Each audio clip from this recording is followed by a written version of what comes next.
You ask Tiger to solve. This deals with linear equations with one unknown. The final result is z equals 10. Let's solve it step by step. Simplify the expression. Expand the parentheses. Simplify the arithmetic. Group all y terms on the left side of the equation. Subtract 3z from both sides. Group like terms.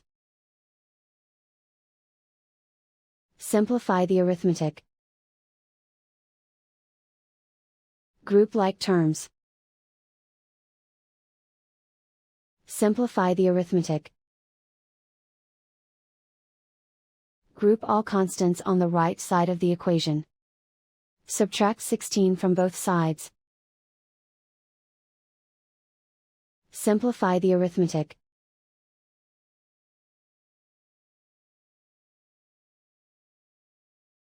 Isolate the y. Divide both sides by 2.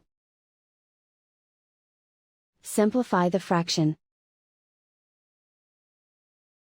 Find the greatest common factor of the numerator and denominator.